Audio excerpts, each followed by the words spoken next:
Giant steps are what you take, walking on. Ils sont chefs, ils sont japonais, ils débarquent à Paris, mais qu'ont-ils en commun?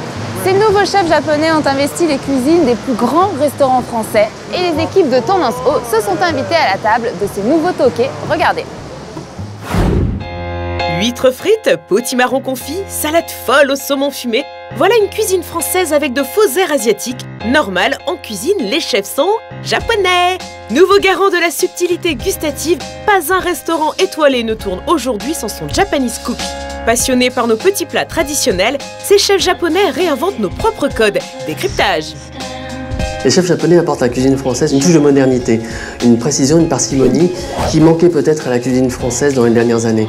L'appétit de cette nouvelle génération naît au Japon dans les années 80. À cette époque, plusieurs chefs étoilés français partent à la conquête de la Sushi Nation. Leurs restaurants font sensation, apprendre la cuisine française devient dès lors un must. Ce qui pousse les chefs japonais à venir en France, à mon avis, c'est la réputation de la cuisine française, qui a toujours la réputation d'être la meilleure cuisine au monde. Donc il y a ce fantasme de l'excellence. Aujourd'hui, ce fantasme est partagé par 3 jeunes chefs aux commandes de tables qui comptent. Tendance Haut est allé pour vous à la rencontre de ces cuistots stars. Direction l'office. Ici, le chef Yosuke mitonne français avec des baguettes. Pour moi, c'est plus pratique que j'utilise les fourchettes et cuillères. Moi, je peux contrôler en détail aussi. Car ici, rien d'improvisé, Yosuke affiche un parcours sans faute. Ses classes, il les a faites aux côtés de monstres sacrés. Je travaille en France depuis 10 ans avec Jean-François Beige, chef Alain Ducasse et chef Pascal Barbeau. Ses mentors vont lui transmettre leur savoir-faire et Yosuke va découvrir une autre façon d'appréhender le métier. Cuisine japonaise, c'est un peu fermé, discrète. À Paris, ça existe beaucoup de liberté. Le poireau, ça marche très bien avec les huîtres. On n'utilise pas ça au Japon. Je pense tout ça. Je peux sortir, exprimer les valeurs, mes sentiments. C'est pour ça que je viens en France. La sensibilité culinaire de Yosuke a d'ailleurs tout de suite séduit Charles Compagnon, le propriétaire du restaurant. Ouais, il y a beaucoup de clients habitués qui adorent venir. J'ai été conquis par son style de cuisine, par la précision des taillages, par les cuissons et par aussi la possibilité de mixer certaines influences donc, japonaises et françaises ensemble. Et donc c'était vraiment délicieux. Aussi, ce qu'il faut savoir, c'est que les Japonais ont une vraie passion pour le travail et le travail bien fait.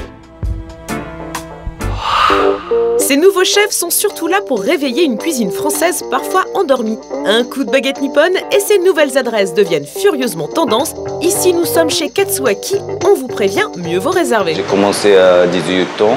J'ai travaillé 5 ans à Tokyo. Tout est travail cuisine français. Et après, c'était parti en France. Katsuaki a fait ses armes pendant 10 ans dans les cuisines gastronomiques les plus renommées de France. Pour autant, c'est la bistronomie qu'il a choisi de mitonner. La technique, souvent c'est gastronomique, mais j'aime bien aussi bistrot. J'aime beaucoup de goût. Donc, par exemple, légumes, poissons, viande, beaucoup de choses. Les chefs japonais ont un penchant naturel pour la bistronomie, c'est-à-dire un répertoire de bistrot qui est plus facile à renouveler, plus libre aussi, moins codifié. Donc évidemment, ça libère leur créativité et leur audace. C'est le cas aujourd'hui. Katsuaki prépare une escabèche revisitée.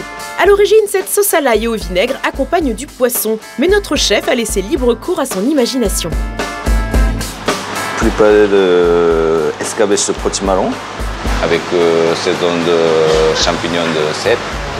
Et petite salade un peu douce, un peu acide, un peu salée, comme ça mélangé. C'est bon. Doux, acide, salé, un mélange inattendu prêt à conquérir les papilles de clients hyper trendy. Ce qui est intéressant, c'est le mélange entre la façon de préparer qui est très japonaise. On voit dans l'assiette les petits bouts bien préparés, bien découpés. Et les ingrédients qui sont typiquement français. Je ne savais pas du tout en fait qui était derrière le comptoir à préparer la cuisine, mais maintenant que je les ai vus travailler et que j'ai vu les assiettes, je ne suis vraiment pas étonné. Pas d'étonnement donc, mais le talent des chefs impressionne. Direction le restaurant gastronomique de Kay, qui vient de recevoir sa première étoile. Sa vocation est née lorsqu'il avait 9 ans, son déclic, le grand chef Alain Chapelle. Donc je l'ai vu dans la télévision, il a son habit blanche et avec les toques. Pourquoi pas, donc j'aimerais être comme lui, donc vraiment il est beau. Ouais.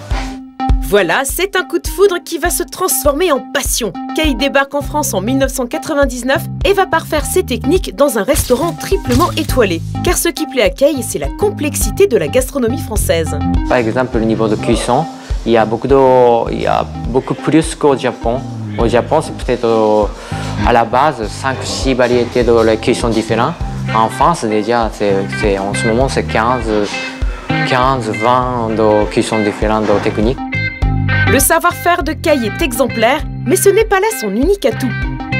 Autre chose qu'apporte un chef japonais à une table française aujourd'hui, c'est son souci viscéral du produit. Et d'un autre côté, il y a aussi un autre regard. Cet autre point de vue sur la cuisine française se révèle par petites touches subtiles. Ça, c'est une touche japonaise, radis les demi-deux. Il a apporté le goût et les saveurs, c'est plus élégant. L'élégance est de mise et la French Touch réinventée, un métissage qui n'en finit pas de nous enivrer.